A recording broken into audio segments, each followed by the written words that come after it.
Muito bom dia, eu sou o repórter Albano Gado, estamos aqui hoje com a vereadora comandante Nádia para iniciar um bate-papo referente às questões de Porto Alegre, do estado e também no nosso país.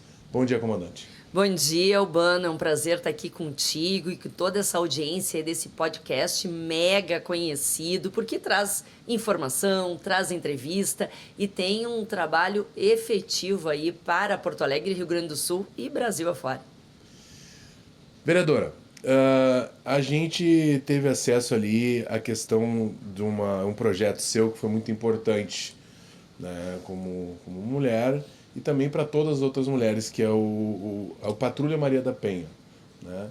Como é que foi a concepção desse projeto e o resultado dele efetivo na comunidade? Primeiro é importante a gente falar, né, que eu fui a primeira mulher a comandar um batalhão de polícia militar no nosso estado, no Vale do Taquari, mais especificamente no 40 BPM.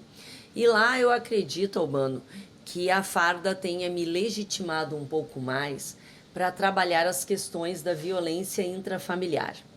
E lá eu criei uma Operação Família em Paz, que efetivamente cuidava a questão das mulheres que tinham já feito registro na Polícia Civil e tinham solicitado a medida protetiva de urgência, que é o afastamento do agressor do lar.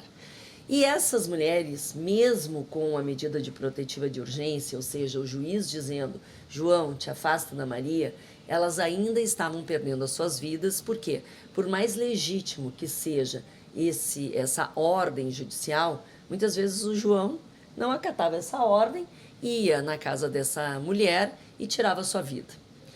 E ali nós começamos a trabalhar mais especificamente nessa lacuna que existia, na questão do deferimento da medida por parte do juiz e o cumprimento por parte do João. Não tinha quem fizesse esse intercâmbio, não tinha quem fizesse essa ligação de fiscalização, se realmente estava acontecendo. E ali já surgiu a Patrulha Maria da Penha. Ela veio para Porto Alegre dia 20 de outubro de 2012. Já em Porto Alegre implementei 6 patrulhas Maria da Penha. E aí foi uma caminhada, uma escalada muito forte, muito grande, de patrulhas sendo colocadas em vários municípios aqui do nosso estado. E que efetivamente ajuda e ainda ajudará muitas mulheres. Por quê? Porque ela dá um recado muito claro ao agressor. Se tu te aproximar da vítima que tem medida protetiva de urgência, tu vai ser preso por desobediência. E assim nós temos feito, né? Esse ano, dia 20 de outubro, a patrulha completou 13 anos de existência. Nesses 13 anos, nós tivemos todas as protegidas, vítimas protegidas, com suas vidas salvas, seus filhos, crianças, adolescentes que estão em boa saúde, não perderam suas vidas. Ou seja, né, normalmente para a imprensa é interessante assim, quantas morreram? Não, a patrulha não deixou que ninguém das protegidas morresse. As mulheres que a gente vê que são vítimas e que têm morrido ultimamente, se a gente fizer um histórico, quase nenhuma tem um registro policial contra o seu agressor. E por que isso, né, Albano, tu vai me perguntar? Porque as mulheres não acreditam que aqueles que elas escolheram para formar a sua família, para ser protetor da sua família, para poderem ter seus filhos, possam em um dado momento tirar as suas vidas. As mulheres não acreditam nisso, as mulheres têm dependência financeira, as mulheres têm dependência emocional, as mulheres não têm uma profissão, por isso são dependentes financeiramente do seu agressor, e na grande maioria têm 2, 3, 4 filhos e não tem para onde ir. Muitas delas não acreditam no sistema de justiça e muitas ainda precisam de informações. E é isso, né, que a Patrulha Maria da Penha faz. Eu tenho o maior orgulho de ser a mãe, né, a criadora dessa patrulha, que hoje está espalhada pelo Brasil afora.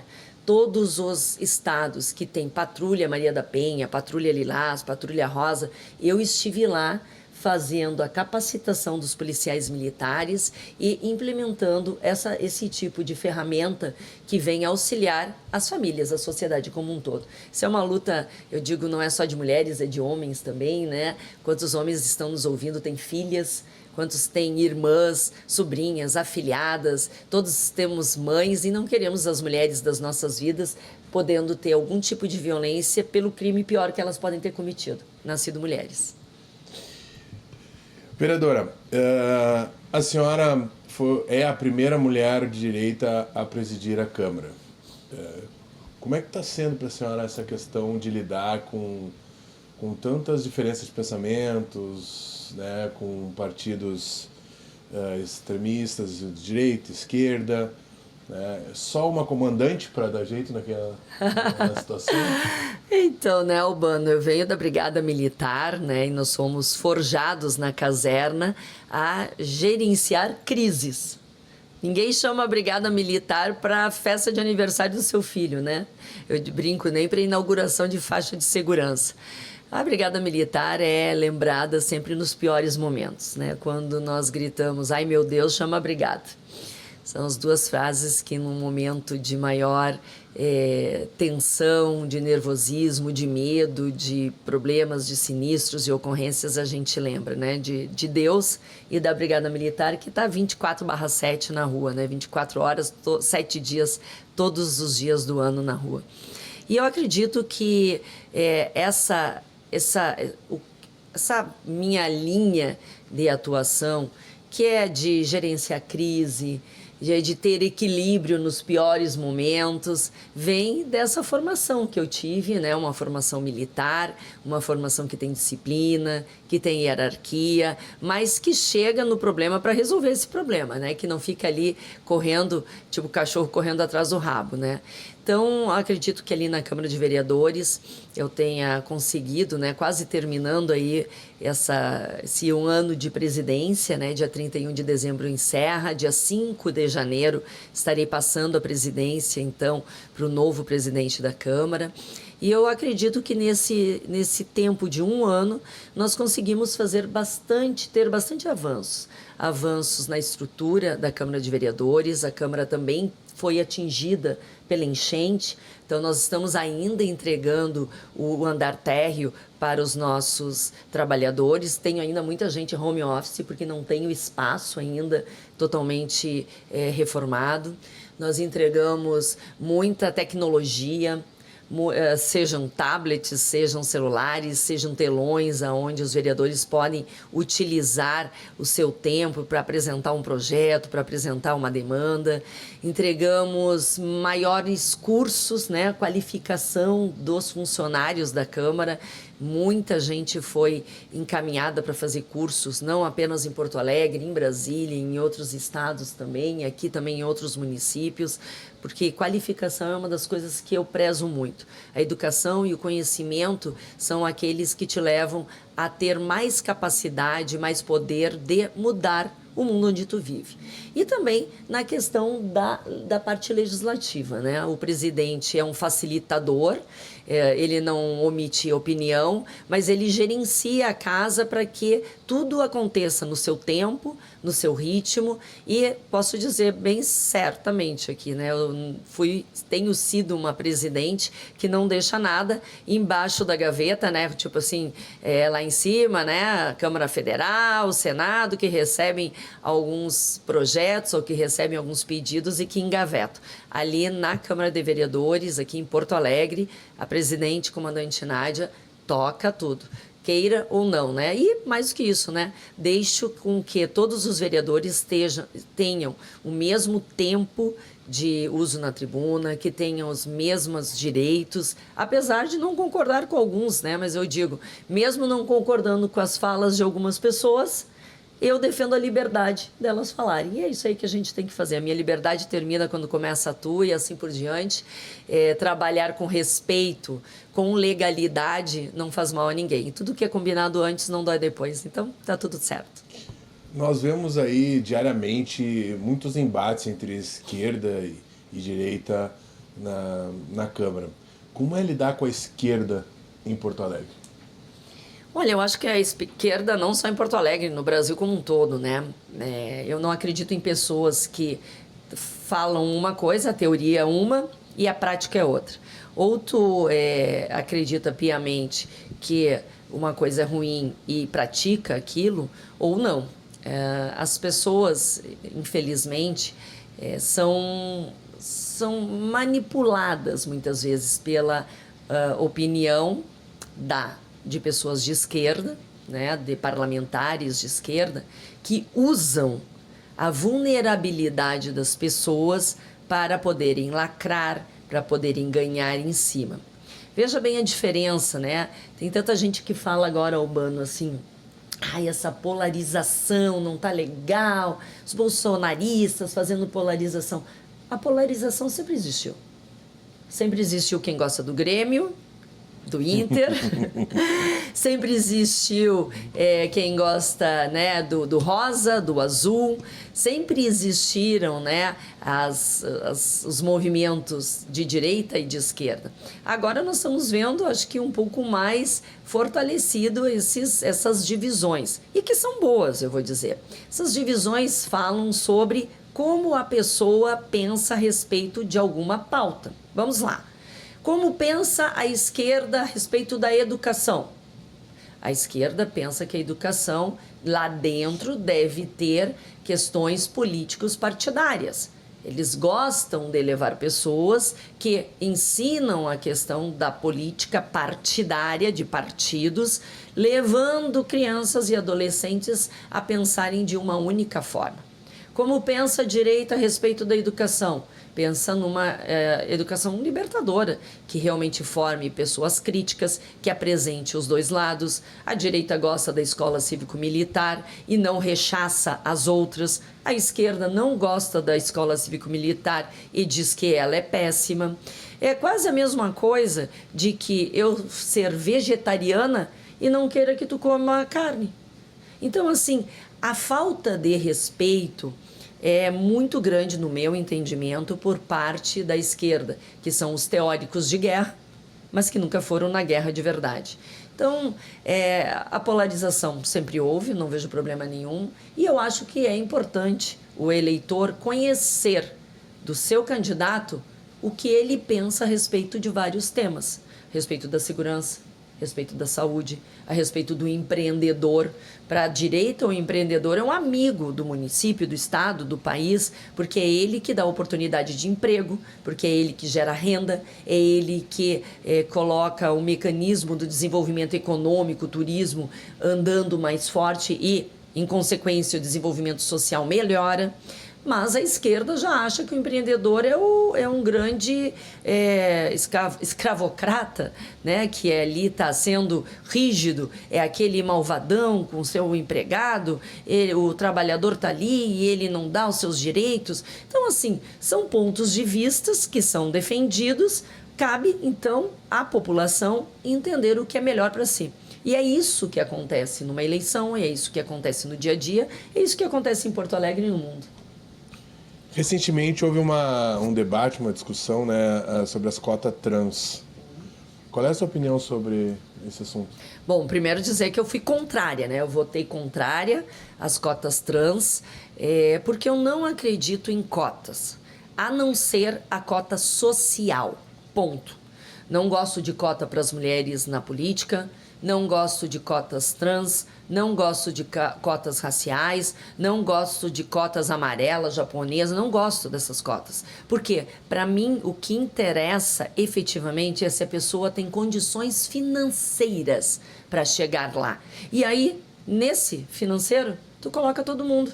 Tu coloca o trans, tu coloca o negro, tu coloca a mulher, tu coloca a criança, tu coloca o adolescente, tu coloca o idoso, tu coloca todas as pessoas. O mais justo é a cota para aqueles que não têm condições sociais, não têm condição financeira para estarem em algum ambiente. Cota trans, para mim, é um preconceito. Ele diz o seguinte: a pessoa trans não tem capacidade cognitiva de concorrer num concurso público. É isso. Ou seja, ela mais discrimina do que ela facilita. Se nós queremos efetivamente auxiliar a questão trans, que pessoas precisam ter oportunidade de empregos, vamos oferecer mais oportunidades. Agora, um concurso público ter um percentual de cotas trans ou para rosa, ou para azul, para amarelo, seja para quem for, no meu entendimento, ele tira a meritocracia e privilegia uma qualificação, um adjetivo da pessoa. E não é isso que nós queremos. O serviço público quer pessoas qualificadas para entregar o seu melhor. E não uma pessoa que é trans, ou uma pessoa que é indígena, ou uma pessoa que é mulher. Ou seja, o que nós estamos falando para um concurso público? Temos 10 vagas. Os 10 melhores índices de meritocracia, aquelas 10 pessoas que tiraram nota maior na prova, provavelmente não vão ser chamadas. Talvez o número 3 seja aquele que tirou a colocação 91. Por quê? Porque eu tenho que ir lá buscar ele por ele ser trans. E será que é isso que nós queremos? Uma pessoa que tirou num concurso a colocação 91, ao invés de ter colocado a pessoa que tirou terceiro lugar? Então, assim, são coisas que nós temos que pensar, temos que refletir. Não é fazer só simplesmente para entrar na baila, né? Ah, e agora eu sou bonitinha. Eu ter votado contra o trans, essa cota trans, não significa de forma alguma que eu sou contrária às pessoas trans. Bem pelo contrário. Respeito todas as pessoas. Respeito todos os gêneros, respeito todas as condições, todas as cores das pessoas, respeito o que essa pessoa quiser ser. Mas essa pessoa tem, num concurso público, que mostrar conhecimento. Porque lá na ponta, quem está precisando do serviço não vai ver a cor da pessoa, se ela é trans, se ela é homo, não interessa. Ela quer o melhor serviço. E vamos lá, né, Albano? Ainda assinei a lei, né? Sim.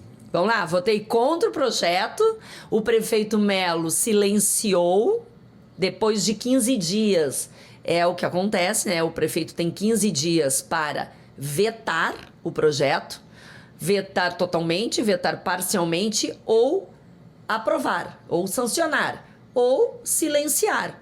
Quando ele silencia, o que acontece? O projeto retorna para a Câmara e é o presidente da Câmara que sanciona a lei. E aí a pergunta era, a comandante Nádia vai viajar para não assinar a lei? Leia do engano, a comandante Nádia não foge da raia. A minha função enquanto presidente é fazer a parte legal de todo o sistema da Câmara de Vereadores. Se coube a mim fazer a assinatura, sancionar essa lei, assim será, mesmo contrariamente. O prefeito deu alguma justificativa para ter silenciado ou não? Não deu. Vamos lá, então. Segurança pública é um assunto que a senhora, né, conhece bastante e luta pelas melhorias aqui em Porto Alegre. Como é que está a segurança pública de Porto Alegre hoje? O governo Melo conseguiu, vamos dizer, evoluções nesses um mandato e meio quase, né? Vamos dizer assim. Então, né, a segurança pública se faz com vários atores, além de vários atores com vários instrumentos também. Quando eu entrei na política em 2016, eu vim com a fala de que a segurança pública também é feita pelos municípios. Não, mas Nádia, a Brigada Militar é do Estado. Não, mas as prefeituras têm a responsabilidade de colocar iluminação pública, de fazer podas de árvores, de arbustos, tem a obrigação de fazer saneamento básico, tem a obrigação de ter vaga nas creches, nas escolas de educação infantil, nas escolas para as crianças, para os adolescentes, tem a obrigação de dar água potável para as pessoas, tem a obrigação de também gerar oportunidades de empresários abrirem suas empresas para ter empregos. Isso tudo também é segurança. Apesar de a gente pensar, não, mas segurança é só brigada militar, polícia civil, exército. Não, gente, é antes disso. A brigada militar é uma das pernas da segurança pública. Por exemplo, em Porto Alegre nós temos a guarda municipal mais antiga do Brasil e muito bem formada, que cuida o quê? Cuida dos nossos parques, cuida das nossas escolas, cuida dos nossos postos de saúde, cuidam as nossas ruas e que tem uma missão específica, que difere da missão da Brigada Militar, que difere da missão da EPTC, que também os nossos agentes de trânsito também fazem a segurança. A segurança onde? No trânsito, nas vias aqui de Porto Alegre, nas nossas faixas de seguranças, nos semáforos, no cuidado para com os ciclistas, com os motociclistas, com o cuidado para com o mobiliário, né, de transporte para mobilidade urbana. Então, são questões de segurança que nós temos que ir incluindo, porque até pouco tempo, segurança pública era brigada militar, ponto. Hoje é um pouco mais. As pessoas começaram a entender que é um complexo de agentes que trabalham juntos, coesos, com missões diversas para melhorar o ambiente de todos nós, para que a gente possa sair de casa com tranquilidade, retornar à noite depois de um dia de trabalho, para a gente ter a certeza que o nosso filho foi na escola e que vai voltar são e salvo. Porque, assim, segurança pública é uma das questões mais importantes para todos nós. Se nós fizermos uma pesquisa aqui em Porto Alegre, em Sananduva, em Santana do Livramento, em Tramandaí ou em qualquer outro município do nosso estado, eu tenho certeza absoluta que dentre os 3 pontos que as pessoas vão dizer que mais estão preocupantes ou que mais precisam ser reforçados ou que precisam, que na sua concepção são os mais importantes, relevantes, a segurança pública vai estar entre 1, 2 ou 3. Por que isso? Porque já dizia Maslow, né? Maslow era um psicanalista que fez um triângulo, né? Fez uma pirâmide de necessidades. Então, imaginem um triângulo, uma pirâmide, que na base dessa pirâmide tem as necessidades primeiras de todas as pessoas, que é o quê? Comer, beber, se vestir, dormir, fazer as suas necessidades físicas, descansar. Bueno, são as básicas para a gente sobreviver, necessidade básica.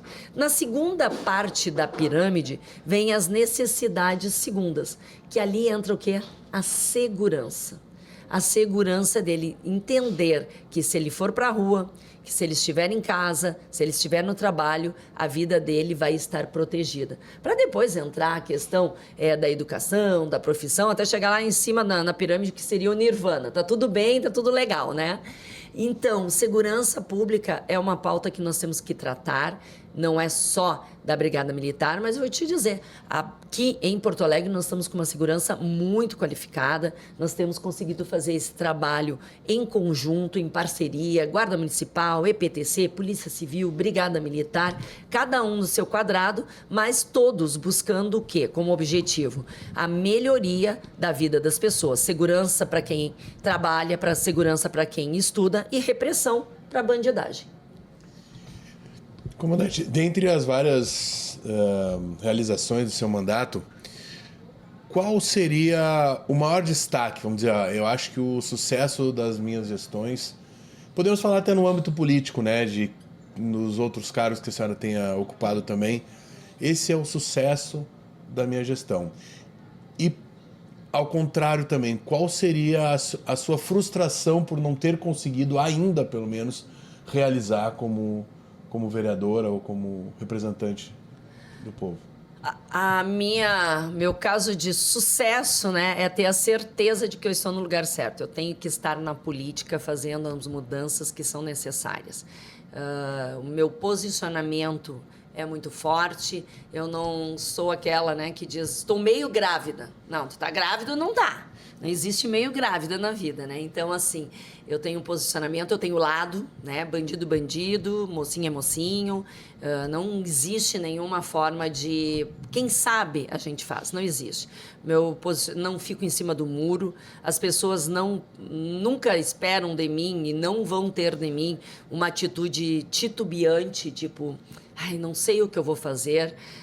Nas minhas votações eu nunca tive uma abstenção, as pessoas não votaram em mim para mim me abster, mas votaram em mim para eu ser a voz daqueles que votaram em mim, né? E quero agradecer aqui de pronto os 18.010 votos que eu tive nessa última eleição, uma votação muito expressiva, que realmente me deixa orgulhosa de entender que as pessoas compreenderam o porquê de eu estar na política.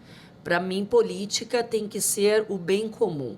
Aquele bem comum que a gente estudava lá, né, nas aulas de direito e que por vezes são esquecidos, o bem comum que virou para alguns parlamentares o bem do seu umbigo. Para mim, então, assim, caso de sucesso que me deixa muito orgulhosa é poder levar adiante aquilo que 18.010 pessoas acreditam, pensam e querem de mudança para a nossa Porto Alegre. Caso de frustração é que quase muitas vezes a gente não consegue levar ao fim e a cabo aquilo que é necessário se fazer, né? No parlamento, esses dias, é um local de parlar, se parla muito e muitas vezes a efetividade de uma mudança, de um projeto de lei, de alguma coisa que vai impactar na vida das pessoas na rua, isso não acontece. Por quê? Porque é criado muita dificuldade para uma coisa que é muito fácil. Para se ter, né, ali os louros, né? Não, era muito difícil. Gente, é quase nada difícil, né? Mas frustração também de muitas interrupções, né? De montagem, de trancar processos, judicialização de tudo. Ou seja, as pessoas dentro do parlamento esquecem que democracia é o que a maioria quer. Quando a minoria perde, eles judicializam. Então, isso, para mim, é uma frustração, porque são poderes independentes, harmônicos, mas que não deveriam estar inferindo em alçadas que não são deles, né? Mas é uma frustração que não só eu tenho certeza que várias pessoas têm frustração, né, de que tudo é judicializado no Brasil e que a grande maioria é judicializado porque a minoria que perdeu não gostou daquilo que teve no final das contas ali. Então, essa é a frustração e os cases de sucesso aí, eu estou dizendo assim, ó, enquanto a população entender, meus apoiadores, amigos, eleitores, que eu devo estar na política, estaremos juntos ali. Vereadora, é preciso regulamentar a distribuição de alimentos nas ruas? Eu acredito que sim, né? Esse também é um projeto bem polêmico aí, mas o projeto vem para isso, né? Para fazer o debate sobre temas que estão acontecendo. Projetos não é para cuidar, né, do jardim que está bem bonito, é para cuidar daquilo que não está bom. Né? Projetos vêm para melhorar a rua, não para complicar, né? Infelizmente, está sendo distorcido esse projeto, está dizendo que é um projeto cruel, que a comandante Nádia não quer dar comida para as pessoas que estão precisando na rua. Aliás, isso eu estou bem acostumada já, tá? Quando eu fui secretária de assistência social e que eu dizia que numa praça, aqui como nós estamos aqui na Feira do Livro, não pode ter uma barraca ali montada com uma pessoa em situação de rua, e eu dizia isso, não pode. Não pode ter um cobertor, não pode ter um sofá. Por quê? Porque as pessoas que pagam impostos querem usufruir dos locais públicos. Querem levar seus filhos numa pracinha, querem passear com seu pet. E aí a Folha de São Paulo me dá uma capa, até gostei, né? Tá na Folha de São Paulo com aquela capa, foi bom para mim. E dizendo assim, a comandante Nádia não gosta de pobre, gosta de pet. Né, prefere pet do que pessoas. Disse, olha, uma narrativa totalmente torta, né? O que eu digo é que nós, da direita, não queremos pessoas na rua, nós queremos a liberdade daquela pessoa, nós queremos que aquela pessoa que está em situação de rua seja tratada, seja conduzida para algum lugar, seja, de repente, é um drogadito que tem que ser internado, é uma pessoa com pneumonia, é uma pessoa que está aqui, que gostaria de voltar para sua casa, é uma pessoa que não quer só um prato de comida. Quem é aquela pessoa? Talvez seja também alguém procurado, talvez seja um traficante. Então, assim, nós temos que entender quem são aquelas pessoas e dar um andamento para essas pessoas. É isso que eu dizia antes, lá, como secretária. Agora, o secretário de assistência, Matheus Xavier, me procurou e disse que há uma necessidade de regulamentar a entrega de marmitas na rua. E por que isso? Porque nós sabemos, e ele me mostrou em números, que tem alguns pontos da cidade que as pessoas que estão em situação de rua acabam recebendo na mesma noite 3 marmitas. Um grupo de pessoas, ou uma ONG, ou uma entidade vai ali às 19 horas, entrega num espaço. Às 20h30, 21h, vai outro grupo e entrega no mesmo espaço. E à meia-noite vai outro grupo e entrega também no mesmo espaço. O que ele diz é assim que ele não consegue entender quem são esses grupos, não consegue alcançar esses grupos para poder dizer assim, quem sabe vocês três se organizam, ao invés de entregarem todos na quarta ou na quinta, um entrega na segunda, outro na terça, outro na quarta, porque a pessoa tem que comer todos os dias, de domingo a domingo, né? Ou mais ainda, olha, aqui não precisa 3 nesse dia, mas eu preciso em outro local que está precisando. As pessoas que estão mais distantes e precisam comida não tem como deslocar até aqui. Então, assim, conhecer quem são esses grupos solidários, que são maravilhosos, volto a dizer aqui, eu não estou aqui criminalizando quem entrega comida, viu, gente? Aí as narrativas são maravilhosas, né? Então, me escutem.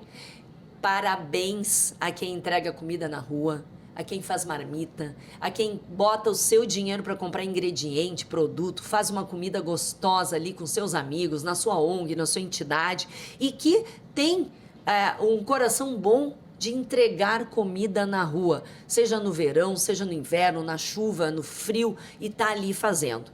O que nós precisamos é entender quem são vocês que entregam e se no local que vocês entregam é necessário continuar entregando ali ou se tem outro local que está mais carente e que precisa. Além disso, quem entrega aqui no centro, uma coisa é tu entregar comida no meio da rua.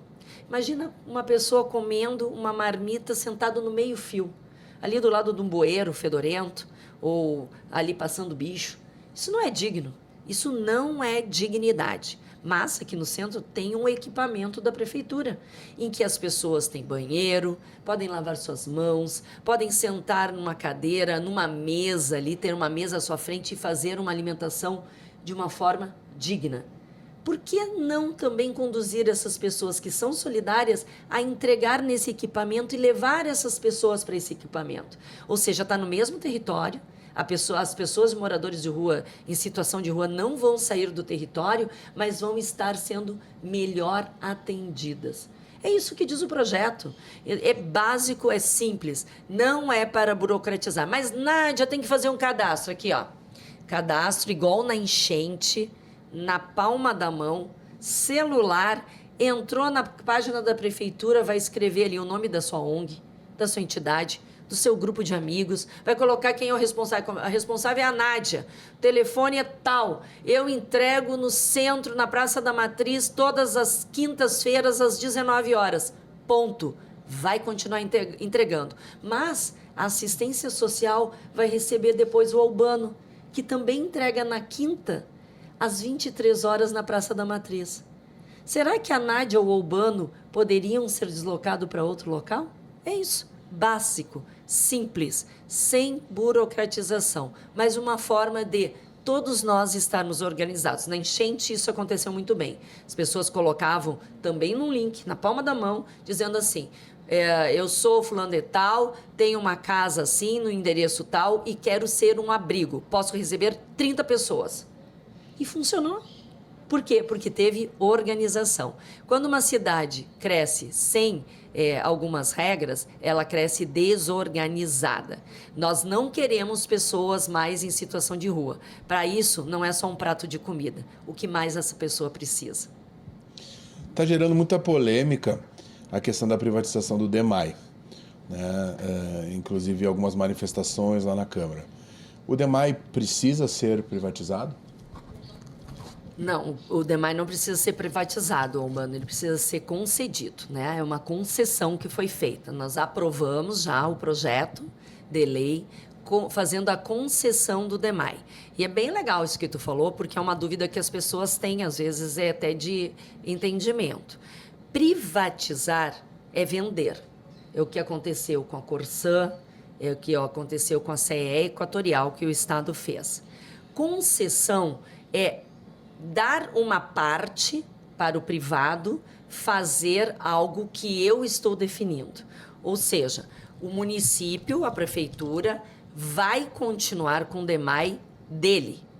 Porém, uma parte vai ser feita pelo privado. O que o DEMAI, prefeitura público, vai continuar fazendo? A captação da água, e o tratamento da água. O que o privado vai fazer? Vai fazer a distribuição da água e vai fazer a questão da rede de esgoto. Ponto. Qual é a diferença, a grande diferença para a concessão? É que se o privado não fizer o que está acordado, ele perde a concessão. Não é mais tua. E eu vou passar para outro, que faça melhor ou que faça aquilo que eu estou dizendo que é para fazer. Então, assim, o projeto foi aprovado, uma concessão parcial, por isso que é concessão parcial do DEMAI. É urgente, por quê? Porque o marco do saneamento público, que é o que? Ter 99% de água potável em todas as casas, 99% de água potável, 90% de tratamento de esgoto, que seria em 2026, e o governo Lula passou lá para 2033, por quê, né? Tão interessado com os pobres, né? Tão interessado com a pobreza, porque aonde não tem água potável, aonde não tem esgoto tratado, exatamente nos locais mais vulneráveis, nas vilas, nas favelas, nos bolsões da miséria, é ali que criança está brincando no cocô e no xixi. É ali que as pessoas estão adoecendo porque não tomam água potável. E é ali que vai ser feito o melhor trabalho em Porto Alegre. Porque eu tenho água potável na minha casa. Tu, por certeza, tem. Aqui os guris que estão nos acompanhando, nos ajudando aqui nesse podcast, também tem água potável. O esgoto nem é enxergado, está tratado. Agora, as pessoas que mais precisam, mais vulneráveis, que foram enganadas pela esquerda, dizendo que não, vocês vão perder a tarifa social, não, vocês não vão ter nada disso, é mentira, vão vender o DEMAI. Esses é o que eu mais preciso. Quem gosta de pobre é aquele lá de cima, esse desgoverno, que quer cada vez mais o pobre na pobreza. E nesta concessão, os funcionários públicos, né, eles perdem algum direito, perdem alguma... Excelente.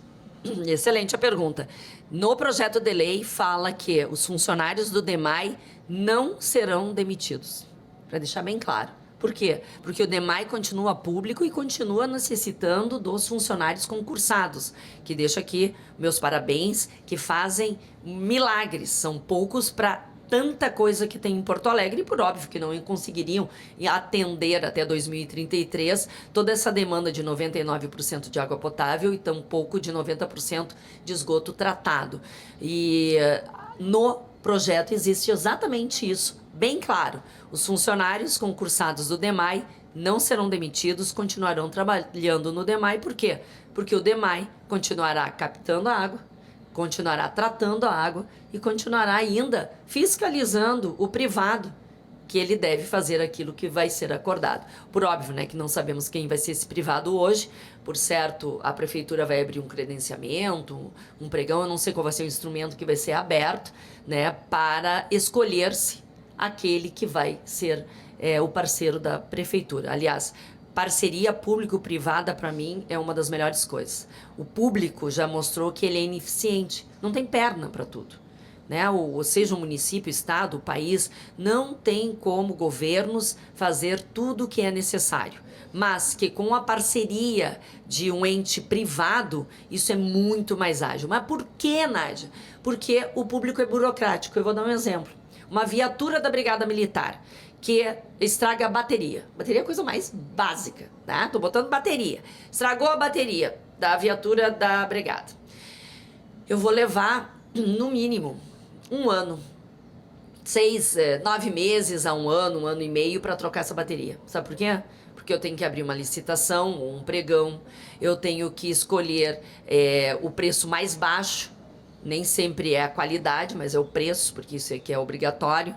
Eu vou ter que esperar colocarem essa bateria, porque aquele que ganhou a licitação, muitas vezes essa licitação vem deserta, ou essa licitação é contrastada, né? Alguém que ganhou, o outro que perdeu diz, não, mas o meu produto era melhor, não sei o quê, entra na justiça, tem toda aquela questão. E eu vou levar 9 meses, 1 ano e meio para trocar essa bateria. Agora no teu carro, Albano, quanto tempo tu troca a bateria do teu carro? Na hora. E ainda tu compra a melhor bateria com preço melhor, né? Exatamente. Ainda te parcelam, ainda vão te dar um brinde. Por quê? Porque tu tem a livre iniciativa, a liberdade de fazê-lo. Então, assim, o privado, muitas vezes, é mais ágil na maioria das vezes. É mais ágil, é mais rápido, entrega o melhor, com menos tempo, com menos valor. E é por isso, parceria público-privada tem dado certo. Aliás, a iluminação nossa aqui de Porto Alegre é uma parceria público-privada, onde o privado está colocando todas as lâmpadas que está iluminando a nossa cidade e trocando muito mais rapidamente quando elas estragam. É isso que a gente tem que fazer. Recentemente houve uma, não sei se foi uma proibição a palavra correta, tá? Da concessão da usina do gasômetro, né? Aproveitando o gancho das parcerias público-privadas. Essa proibição, essa contestação à concessão, foi uma contestação política? Olha, eu acredito que sim, né? Porque essa contestação foi em nível federal, né? Governo Lula, claro que através dos seus ministros, acabaram judicializando essa concessão. Mas veja bem, né? Uma usina que estava tirada, um local muito legal de se fazer exposições, de se fazer apresentações de teatro, cultura, música, enfim, foto, vídeo, com uma vista maravilhosa do Guaíba, um local a ser explorado ali pelo privado, parado. E quando o Melo, né, que é a prefeitura, a partir de uma concessão ali, fez toda uma reforma que levou tempo, né? Essa reforma começou, parou, foi, e agora entregou um prédio totalmente moderno, ok, com fiação, com tudo tranquilo, para fazer a concessão para um privado administrar. Aí o governo federal, que não ajudou em nada, que não reformou, que não botou dinheiro, quer que não tenha essa privatização, essa concessão, melhor dizendo, que não quer que esse privado possa ali fazer o seu trabalho, que é o quê? Também explorar o caminho ali, explorar aquela usina, que seria como? Colocando café, colocando algum cinema, colocando algum tipo de espetáculo que tenha cobrança. Ah, mas não vai mais poder entrar? Vai poder entrar a hora que quiser, porque é público. Algumas partes têm que ser pago. É assim que funciona. Assim também no Harmonia, né? A concessão do Parque da Harmonia foi também abaixo de gritedo, de briga. Assim foi no Embarcadero aqui. Tudo brigado. Por quê? Porque o pessoal da esquerda acha que as pessoas com menos condições aquisitivas não vão poder entrar. Eu quero que uma pessoa que seja mais vulnerável me diga que se pode ou não entrar no Embarcadero. É óbvio que pode. Tu não vai poder entrar num restaurante e consumir de graça. Tu quer entrar num restaurante, tu vai pagar. Como acontece em qualquer lugar. Aqui a Feira do Livro é aberto. Todos podem vir aqui. Agora, pegar um livro e sair não pode. Tem que pagar um livro. Então é assim que funciona. Espero que o governo federal reavalie essa situação e que efetivamente possa autorizar a prefeitura municipal a fazer essa concessão que está caindo de maduro e ali a usina está esperando aí por bons investidores. A senhora negou um convite para ser candidata a vice-presidente e a senhora recentemente também acabou desistindo numa candidatura ao Senado. A primeira pergunta que eu faria referente a esse assunto é: a senhora se considera responsável pela eleição do senador Mourão? E a segunda é: a senhora pretende continuar com o seu trabalho, com a sua, né, com seus projetos, suas ideias, se dedicando a Porto Alegre? Ou pretende que o Estado ou o Brasil também seja beneficiado com o seu trabalho? Então, primeiro, vamos lá, né? Em 2018, eu tive o convite, efetivamente, para ser vice-presidente do Meirelles, que estava se candidatando à presidência do Brasil. E eu não aceitei, por quê? Porque em 2018, o meu candidato a presidente era, e ainda é, Bolsonaro. Não aceitei e depois teve o convite também do Bolsonaro de, em 2018, eu ser candidata ao Senado. Como eu estava já trabalhando para deputada estadual, eu declinei o convite, agradeci muito, fiquei muito honrada, mas também não aceitei. Em 2022, Nós tivemos, então, a eleição fatídica, né, em que Lula ganha, e eu fui candidata ao Senado, né, com a aquiescência do Bolsonaro, assim como o Mourão também era candidato ao Senado. Naquela época nós tínhamos Ana Amélia, Olívio Dutra, comandante Nádia, Hamilton Mourão, e tínhamos mais 2 ou 3 ali candidatos ao Senado de partidos menores, né? Vamos falar dos maiores. É bom a gente dizer, né, que eu só fui candidata ao Senado porque o Bolsonaro disse, ok, vai lá e faça. Eis que, né, durante a eleição, nós vimos que estava o Olívio Dutra, né, sempre à frente. Eu estava com uma equipe muito boa, né, trabalhando, uma equipe que está dentro de uma agência, né, da Move. Quero agradecer aqui o Fuscaldo e a sua equipe, que são campeões de majoritária. E nós tínhamos o tracking. Tracking é uma pesquisa que é feita na tua agência, pelas tuas pessoas, por telefone. E esse tracking nos mostrava que sempre ou o Mourão estava na frente, ou eu, e que a Ana Amélia estava caindo, e que o Olívio se mantinha sempre em primeiro lugar. Como era só uma vaga, a tendência, já no início da campanha, era o Olívio Dutra levar aquela vaga. Passada a campanha ali, no decorrer da campanha, eu tenho certeza que a minha campanha era melhor, eu tenho certeza que eu seria excelente senadora. Na última semana da campanha, eu chego na segunda-feira, imagina, segunda, no domingo era a eleição, e converso ali com a equipe, né, pergunto assim, e aí, como é que tá nossa pesquisa? Aí me olham e dizem assim, tu não te elege? Eu disse, não, quem se elege? Não se elege nem a Ana Amélia e nem o Mourão.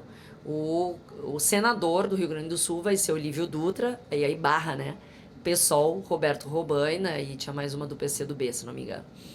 E eu disse, meu Deus, é sério, chance de erro, 001. Eu disse, mano, ou eu tô com uma agência que eu confio ou não, né? E o que a gente pode fazer? Eu disse, olha, me falaram, tu vai até o final para ver quanto que tu vai ter na urna, mas já saiba que não vai ser a senadora e o senador vai ser do PT. Ou tu renuncia. Eu disse, que negócio é esse de renúncia? Olha, tu renuncia, diz que não vai mais concorrer, pede para as pessoas não votarem em ti e escolhe alguém que tu possa pedir para as pessoas votarem nessa pessoa. Eu chamei o Mourão, né, que era mais alinhado, digamos assim, e que o Bolsonaro também já estava pedindo por ele, né, com medo de dar o PT.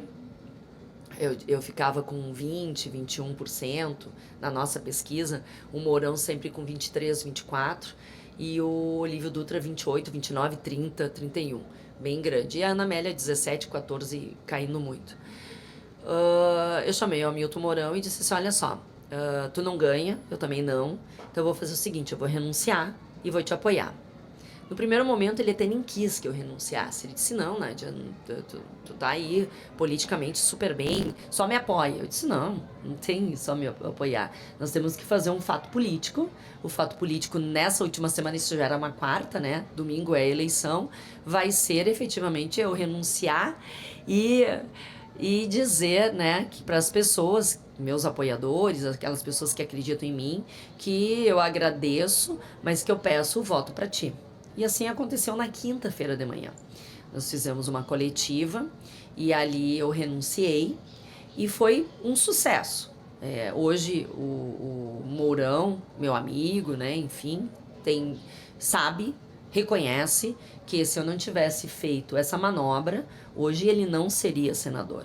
E naquele momento, Albano, eu acho que eu mostrei, não só na teoria, mas na prática, o que eu estou fazendo na política, que é o bem comum.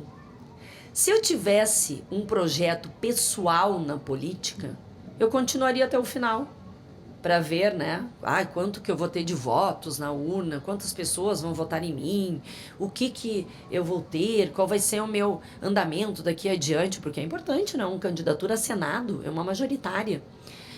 Mas ali eu mostrei, na prática, que eu estar na política é um projeto coletivo, é um projeto que vê o bem comum que eu estava falando, que vê o melhor para o meu Rio Grande do Sul.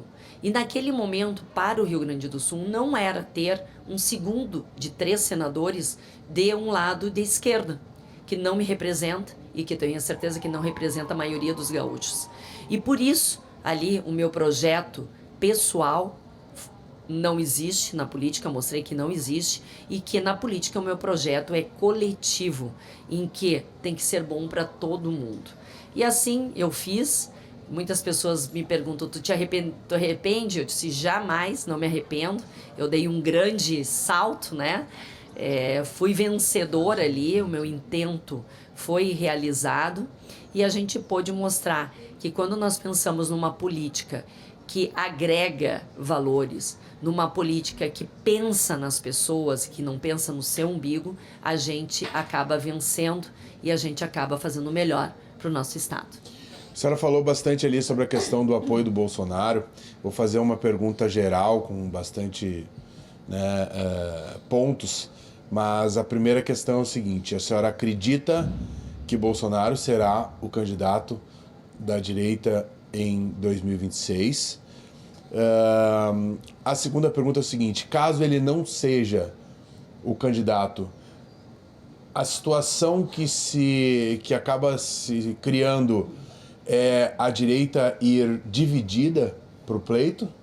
Ou a senhora é favorável a que os candidatos tenham a mesma atitude que a senhora teve, né, e apoiem somente um para enfrentar o presidente Lula nas urnas? Bom, primeiro dizer, né, que Bolsonaro está sofrendo todos esses ataques, essas questões aí que são inexplicáveis, né, de um homem que não tem um crime sequer e está com tornozeleira, né? Eu que venho da Brigada Militar, sei de tantos estupradores, tantos homens criminosos que tiraram vidas de homens, de jovens, e que já estão aí andando na sociedade novamente, né, sem qualquer risco, por conta do regime, da progressão do regime, né, do fechado foram para o semiaberto, estão no aberto, estão com tornozeleira.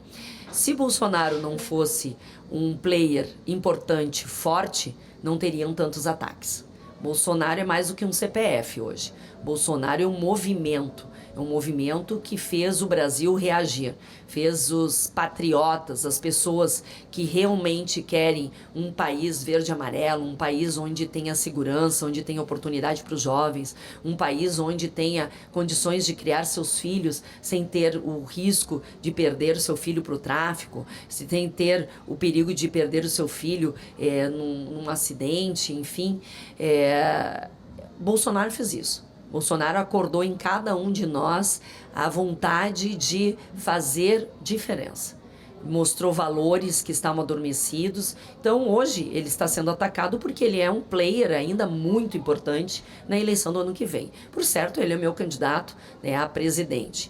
O que vai acontecer, nós não sabemos. Quando tu tem uma justiça efetiva que segue a legalidade, que segue os preceitos, a gente até poderia dizer que saberíamos o que aconteceria. Como a justiça é feita por homens, e os homens têm o livre-arbítrio de fazê-lo como bem entender, a gente não tem hoje uma certeza de que ele vai ser preso, se ele vai poder concorrer. Hoje ele é inelegível, né, por 8 anos. Por isso nós temos falado muito na questão da anistia ao 8 de janeiro, onde nós tivemos ali pessoas, uma cabeleireira que escreveu num monumento com batom, perdeu uma fala de um ministro, presa por 17 anos, ao mesmo tempo que nós vemos criminosos, traficantes que não ficam nem 10 anos na prisão.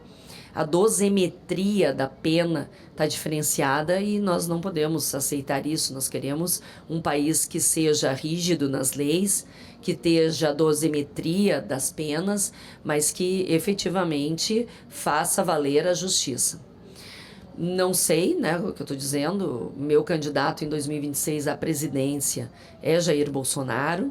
Em não podendo, eu espero que os atores que vão concorrer possam entrar em um consenso, como eu fiz, pensando no coletivo, pensando no Brasil que nós queremos, no país que nós precisamos, um país que deve ser organizado, um país que não tem espaço para liberação de drogas, um país que não libera aborto a qualquer tempo, a qualquer hora, um Brasil que efetivamente deixa na cadeia criminosos, um Brasil de oportunidades, um Brasil que valorize a sua população, um Brasil que entregue serviços de qualidade, um Brasil que não tenha corrupção. E espero, né, se Bolsonaro não for candidato à presidência, que os novos atores possam entrar em consenso e que nós possamos ter um nome, um único nome para podermos fazer frente àquilo que eu chamo do mal. É o bem contra o mal. A gente não pode ficar em cima do muro. Nós temos sim que ter um posicionamento. E aqui no Estado, o meu pré-candidato a governo do Estado, porque o nosso Estado também merece um carinho especial, também precisa de um bom gestor, é o meu amigo, Coronel Zucco, Luciano Zucco, meu pré-candidato ao governo. E espero que nós tenhamos aí o Partido Progressistas, um partido maravilhoso, que é muito de direita, assim como o PL, que tem uma capilaridade enorme nos municípios do interior, que possa ser parceiro nessa caminhada de construção de um Estado que todos nós queremos. Para finalizar, a ação do governo do Rio de Janeiro foi correta? Corretíssima. Parabéns, governador. Parabéns aos heróis, policiais militares, policiais civis, que entraram no morro para defender a população de bem que está lá. População de bem que está sendo alijada pelo tráfico.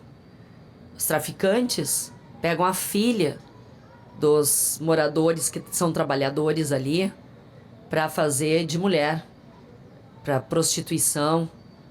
Os traficantes ameaçam famílias que ali moram. Traficante não é trabalhador, tá? Como uma vereadora do PSOL falou ali na Câmara, me envergonhando, deixando o Brasil horrorizado. Trabalhador é aquele que acorda cedo, que pega ônibus lotado, que batalha para ter dinheiro, para levar comida para dentro de casa, para dar uma vida digna para os seus filhos. Trabalhador é aquele que paga impostos. Trabalhador é um empreendedor que coloca seu dinheiro a fundo perdido, sem saber se vai ter algum retorno, mas dá oportunidade de emprego, que gera renda, que gera desenvolvimento econômico, que gera turismo. Traficante é criminoso e assim deve ser tratado. Parabéns aos policiais militares, parabéns à Polícia Civil, boa recuperação aos policiais que ainda estão em tratamento. Teve um policial que teve um tiro de fuzil na cabeça e que está ali, né, com várias sequelas. Parabéns ao governador que esteve no hospital abraçando cada um daqueles servidores que colocaram a sua vida em risco para defender uma população inteira que está ali em cárcere privado por conta daqueles traficantes. Não tem ninguém santinho ali. Estão querendo, né, fazer, romantizar o crime. Isso não existe. Eu tenho certeza que a população do Rio de Janeiro, eu tenho certeza que a população dos outros estados estão aplaudindo. Pessoas de bem não querem criminosos nas ruas convivendo com a gente. Criminoso tem que estar preso. E se enfrentar a polícia armado e atirando, eles escolheram o resultado da sua ação. Teve uma pergunta que a senhora não respondeu, eu não entendi. A senhora vai continuar com o seu trabalho no âmbito municipal? Ai, eu fiz, tá em saia justa aqui, Urbano. Ai, Jesus amado. Então, né, ninguém é candidato de si mesmo, tá? Eu digo às pessoas, eu quero ser candidato, eu vou ser candidato. Não, a gente tem que ser candidato por um propósito, tem que ser candidato a partir do momento em que as pessoas pedem para ti ser candidato. E o meu grupo, né, de trabalho, meus apoiadores, meus eleitores, os amigos, a equipe que trabalha comigo diuturnamente, né, e a equipe que trabalha muitas vezes não é nem dentro do meu gabinete, a equipe que trabalha de bom coração, sem nenhum pagamento, mas que entende que precisa trabalhar junto, porque sozinho a gente não faz nada, né? estamos aí como pré-candidata a deputada estadual, né, numa caminhada muito tranquila. Até nem estou pensando isso esse ano, eu estou voltada totalmente à presidência da Câmara. O meu gabinete de vereadora está reclamando muito, porque se eu apareci 5, 6 vezes dentro do gabinete da vereança, foi muito nesse ano. A presidência te ocupa muito tempo, principalmente para eu que não, né, para mim que não sei brincar. Eu chegando, né, fazendo, acontecendo. Então, até 31 de dezembro agora, focadíssima na presidência. Dia 5 de janeiro será a passagem ali do comando da presidência da Câmara. E aí sim, ano que vem, estaremos focadíssimos na pré-campanha, né, a deputada estadual, a pedido de muitas pessoas aí que me querem na Assembleia, falando de segurança pública pro Estado, não apenas aqui para Porto Alegre, falando de empreendedorismo pro Estado, não só para Porto Alegre, falando de valores para o nosso Estado, não só para Porto Alegre. Vamos andando aí bem calmo, bem tranquilo, foi o que eu disse, né? Deus provém aquilo que a gente precisa. E que eu seja sempre um instrumento dele aí para fazer melhorias, que assim seja. Muito obrigado, vereadora. Essa é a comandante Nádia. Ela participou hoje de uma conversa aqui conosco do Porto Alegre Oficial, na Feira do Livro. E teremos outras conversas, né, vereadora? Obrigado pela sua presença. Parabéns por vocês estarem aqui no local mais democrático, o local em que oportuniza que a gente tenha criatividade, imaginação. Eu sou professora de língua portuguesa, viu? Antes de ser brigadiana. E enquanto professora de língua portuguesa, eu sei a importância de uma feira do livro, eu sei a importância de um livro na mão de um estudante, de uma criança, de um adolescente, de um adulto. O livro transforma vidas. Ali, através do livro, tu pode ser um personagem, tu pode viver uma imaginação legal, tu melhora a tua escrita, tu melhora a tua fala, tu melhora o teu vocabulário. É através dos livros, através da leitura que tu socializa. Então, assim, parabéns aqui a vocês estarem aqui no centro da Feira do Livro, nesse que é, para mim, um local de democracia, de liberdade. Quem lê, quem escreve tem liberdade e pode ir aonde quiser. Muito obrigada pela oportunidade. E tu que está me acompanhando aí, né? Não vamos perder a oportunidade de te pedir. Me acompanha nas minhas redes sociais. Me segue lá, @Comandante Nádia, no Instagram, no Twitter, no Facebook, no YouTube. É importante. Ontem bati a meta de 100 mil seguidores. Assim, ó, sem tá ali patrocinando, o que diz, sim, né? Sem estar comprando, sem nada. Orgânicos. Orgânicos que vieram porque entendem a importância de estar participando também desse processo político, que a política faz parte da nossa vida toda. Então me segue lá. Muito obrigada para 100 mil seguidores. Vocês fazem a diferença na minha vida e é por vocês que eu continuo na política. Muito obrigada. Obrigado, vereadora. Valeu.